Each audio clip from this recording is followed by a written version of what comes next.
আসসালামু আলাইকুম রহমতুল্লাহি বারাকাতুহু। আপনারা জানেন যে স্বৈরাচার সরকার পতনের আজ 1 বছর পূর্ণতা পেল। আলহামদুলিল্লাহ, আমরাও যে সেই স্বাধীন বাংলাদেশ যে আবার নতুন করে পেয়েছি, এটাই আমাদের যোগ্য।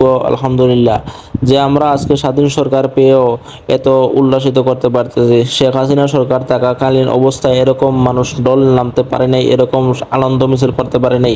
যে শেখ হাসিনা সরকার থাকা অবস্থায় আজকে যে আলহামদুলিল্লাহ আমরা যে আনন্দ মিছিল করতে পারতেছি, সেই সরকার স্বৈরাচার সরকারের 1 বছর পূর্ণতা পেয়েছে। এর জন্য আমরা আজকে আনন্দ মিছিল করতেছি। বিভিন্ন জায়গায় কেক মিষ্টি বিতরণ করা হচ্ছে। আমাদেরও এখানে কেক মিষ্টি বিতরণ করা হয়েছে। ভিডিওর ফুটেজের মধ্যে রাখতে পারিনি কোনো এক কারণে, তাই হোক অন্যদিন অন্য কোনো কারণে আপনাদেরকে দেব। আজকে যে আনন্দ মিছিল করতেছে, ছাত্রছাত্রীরা সবাই মিলে আনন্দ মিছিল করতেছে।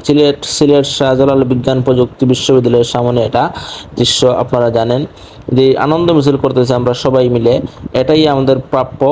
আর আমাদের সাথে থাকবেন। আসসালাম।